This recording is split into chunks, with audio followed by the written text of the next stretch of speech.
A few years ago, I traveled to Florida for a women's retreat. And the moment I drove up into the hotel, I started experiencing what the hotel had to offer. So from the way the valet greeted me, to me walking through the hotel doors, perceiving the lobby scent, then the soft music that was playing in the background, to the front desk rep that smiled at me even before I reached the counter. By the time I got to my room, I already decided whether I liked this hotel, whether I was going to come back on my own, maybe with my spouse. And I was already forming an impression right from when I drove up. Do you know that the leads that you attract to your service-based business are doing the exact same thing? They are forming an impression of your business from the moment they enter your world through your lead magnet, not at the moment when they pay for your services. And I find that often business owners obsess over the client experience, the onboarding call, or the welcome box, the deliverables, the offboarding, but they miss a valuable moment to start forming the right impression right from the moment they collect the email address of a lead. Now, we're going to fix that in today's episode. So tune out the distractions, lean in, and let's get started. You're currently working a 9 to 5, but you know you're called to do more. You feel unfulfilled at a job you've clearly outgrown. You ignore the quiet nudge, prompting you to move in a new direction because you're afraid of losing your predictable income and stepping into something God-sized. If that resonates with you, you are in the right place. Welcome to Start That Business podcast, where you will find the clarity, strategy, and systems you need to start your service-based business without leaving your job yet. My name is Chichi Okomadu. I am a business strategist, an execution coach, and a Jesus follower. I knew I was called to start a business, but I struggled with lack of clarity, self-doubt, and the fear of losing a predictable income. My lack of courage kept me stuck until I traded it for obedience to God's calling.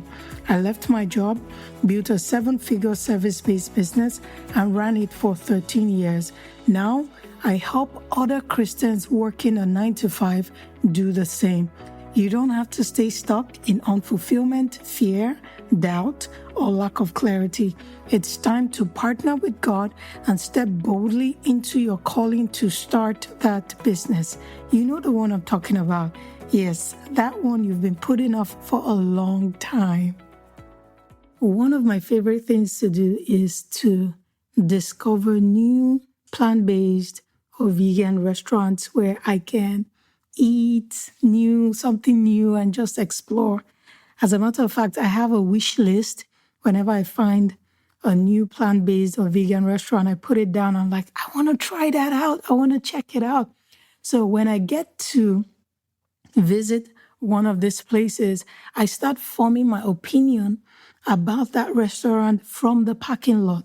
So I form an opinion on how easy was it for me to find parking. Was it easy for me to find parking? Did I have to drive several blocks just to park, then walk for a long time to get to the restaurant? How did the waiter greet me when I came in?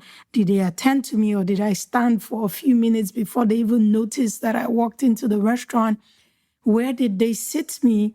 So before I even see their menu and place an order, I'm already forming an opinion about that restaurant. And that's exactly what the leads that we attract to our businesses do. From the moment they opt into our lead magnet, they start forming an opinion of our business. And we work so hard to attract these leads. We create a lead magnet, we build the landing page, we run promo, and they opt in. But we notice that in between when they opt in and the point where they actually convert to clients, there's a missing link. Things go cricket right there. And that missing link, like I said, sits in the middle of the journey between your lead magnet and then becoming a first-time paying client. Now, that missing piece is supposed to be an intentional, mapped out experience that works your lead from I'm curious all the way to I'm ready to work with you. And that's where a lot of new entrepreneurs often miss the point. They focus so much on the client experience, which is great, but you need to pay attention to how intentional am I in mapping out the experience from when they opt into my lead magnet to them working with me. And that's exactly what a lead journey map helps you do. And I'm going to walk you through how to build your own lead journey map from scratch so that the leads that you're already attracting to your lead magnet can finally have a clear path to becoming the clients that you have been called to serve. So what's a lead journey map? A lead journey map is simply a visual or a written plan that maps out every touch point a lead experiences from the time they sign up for your lead magnet to the time they become a client. So you sit down and you decide and you say, okay, once they sign up for my lead magnet, this is the experience I want to take them through so that they will be attracted enough to say, yes, I want to work with this person. Your lead journey map should answer the question, what happens to someone after they say yes to my lead magnet? What is the process? How do I lead them on to becoming a client? It's not just an email sequence. It's a full experience where you're delivering the magnet, the lead magnet you promised them, where you're building trust, where you're building relationship, and you're now inviting them to come and work with you. So it should be intentional. So oftentimes I see new entrepreneurs, they create their lead magnet, but there's no journey. There's no journey map that actually leads the lead to becoming a client. So the lead arrives and they get lost because there's no path, no clear path to them becoming a client. And it's very important to be intentional with your lead journey because people don't just want to sign up for your lead magnet. They are signing up so that they can experience being led to something. A lead that feels seen, that feels served, that feels supported before the sale becomes a client who trusts you before you even start working together, because they see how intentional you are to leading them to the sale. And they're like, yeah, I want to work with this person. Any lead who feels ignored, overwhelmed, or confused becomes a person who quietly unsubscribes from your email list. Sometimes they might not even physically click the unsubscribe button, but they just tune your emails out so that you send them, but they are not landing anywhere. So your lead journey map should be created in such a way that it reflects your brand, it reflects your values, and it reflects your capacity to deliver what you're promising that you can deliver to them. There are 4 key stages when you are creating your lead journey map that you should consider. The first stage is the entry point. This is the opt-in moment. This is at your lead magnet landing page. So what they receive immediately, what are they receiving immediately? The lead magnet you promised them. How fast do they receive it? What is the delivery experience? What does it feel like? Is it written? Is it audio? Is it video? What are other things that go in the email? So that is the entry point. That's the first stage. The second stage is the introduction. So this is where the nurture emails start going out. You're introducing yourself, who you are, why they should trust you, what you stand for. So all these things should be captured in your email nurture sequence that goes out after you've delivered the lead. So in your first to 3 emails after the opt-in, this is where the introduction is happening. Then the third stage is the value delivery. So this is where you go beyond the introduction and you have like the sales email sequence, which is ongoing emails, content, other touch points that continue to serve them and deepen the relationship. Maybe you can send an email to solve one problem, to answer a question, to give them value before you invite them to come and work with you, which is the fourth stage in the lead journey map. The fourth stage is where you invite them to come and work with you. Now, this is the moment you send an email and you say, hey, come and work with me. Here's the next step you should take. If you downloaded this lead magnet, you have nurtured the relationship through your introduction emails, through your value delivery emails. Now you're telling them, this is the next step you should take. And you're doing it from a position of trust and not a position of desperation. Because leads can smell when you're desperate. So you invite them to come and work with you. That is the fourth stage. The lead journey map is one of the core systems we build together inside the Start That Business Accelerator. The Accelerator is a program where Christians working a 9-to-5 who are ready to launch their service-based business get a full framework, coaching, and done-for-you execution to launch their business with confidence.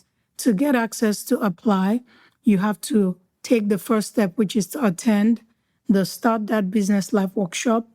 The next workshop is happening on Saturday, May 2nd, 2026 at 12 noon Central Standard Time. To save your seat at that live workshop, go to fromjobtobusiness.com. Now, how do you actually build your lead journey map? The first step is to start at the end. So start with the end in mind. Where are you trying to lead to? Where do you want them to get to? What is the final destination? So start with the end in mind. What action do you want the lead to take to get to that final destination? So do you want them to book a call? Do you want them to purchase your course? Do you want them to purchase your digital products? Do you want them to register for a workshop? So start with that end in mind, then work backwards.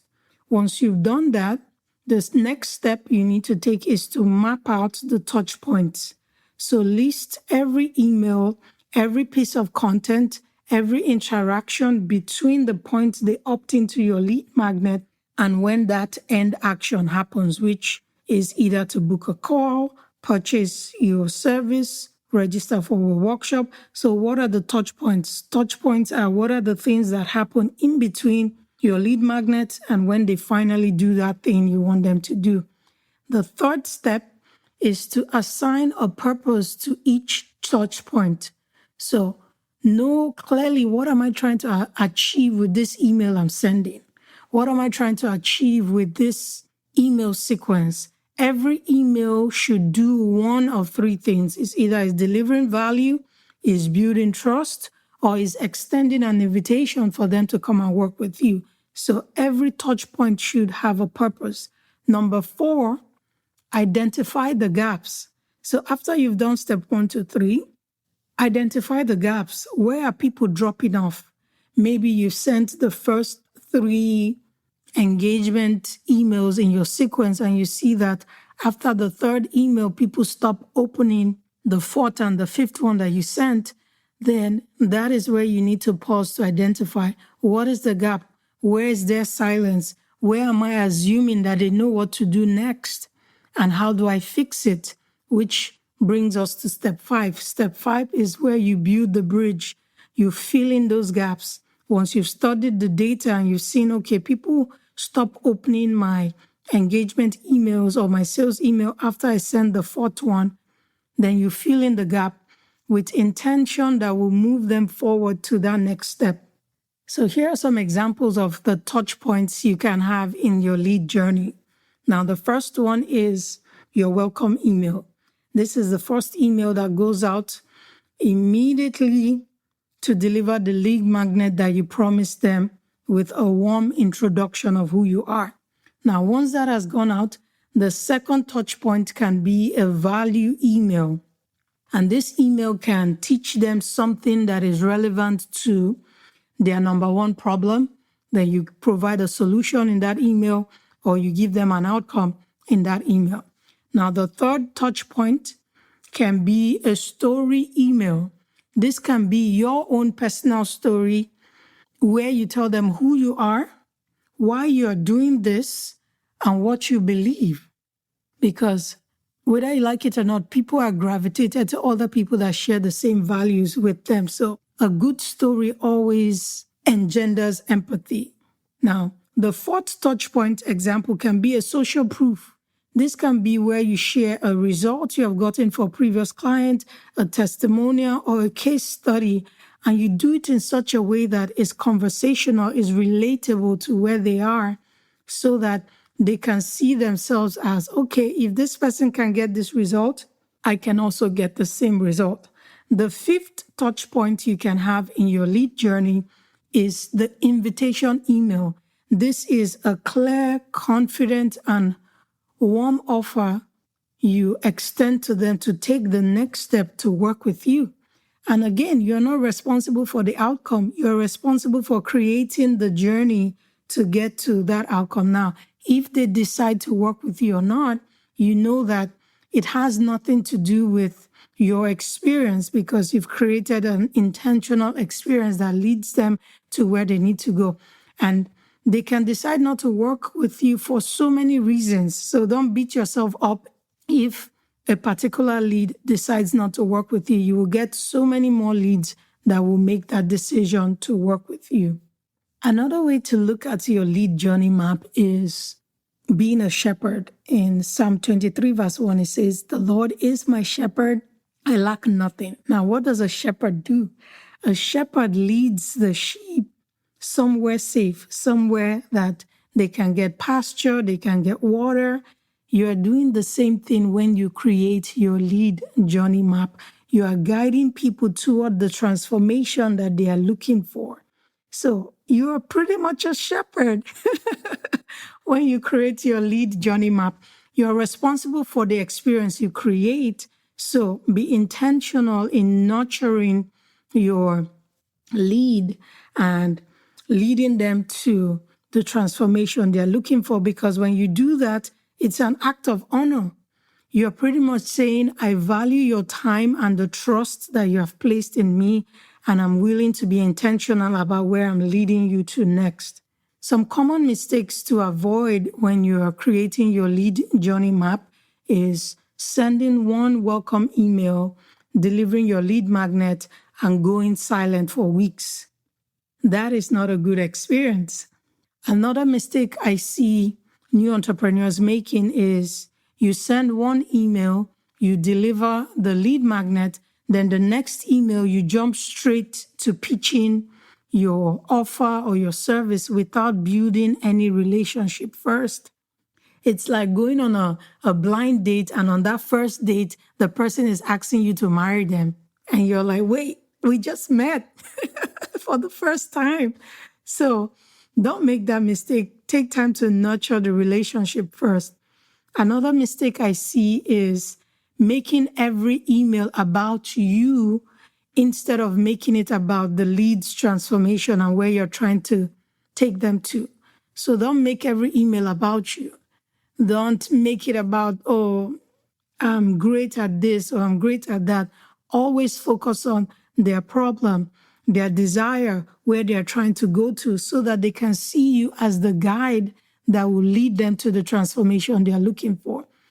The last mistake I see a lot of people making is not having a clear next step at the end of your journey. Remember, when we're talking about the stages in the lead journey map, we said start with the end in mind, meaning what is the destination you're trying to take them to? Do you want them to book a call with you? Do you want them to purchase something? Make sure you have that already determined so that there's a clear next step at the end of your lead journey map. The leads you're attracting deserve to be led well. Like I said, you are a shepherd, and God is sending people your way so that you can lead them to the transformation they're looking for. You are not just building a business, you are building an experience that reflects your character and your calling. And the way you treat a lead before they become a client tells them everything about how you would treat them after they give you their money. So make sure you are leading with intentionality, you are leading with generosity, and you are leading with a purpose. The lead journey map is actually one of the things we go deep into inside the Start That Business Accelerator. And if you're ready to build with a coach, the next step is to save a seat at the Start That Business Live workshop. It's happening on Saturday, May 2nd, 2026 at 12 noon Central Standard Time. Go to fromjobtobusiness.com to save a seat so that you can take that first step to apply for the Start That Business Accelerator. Every lead God sends to you is your opportunity to steward and lead them well. So I challenge you to start that journey with them from a place of intentionality right from the very first step when they give you their email. Thank you so much for listening to today's episode. I pray it made you feel seen, taught you something new, and encouraged you to take action.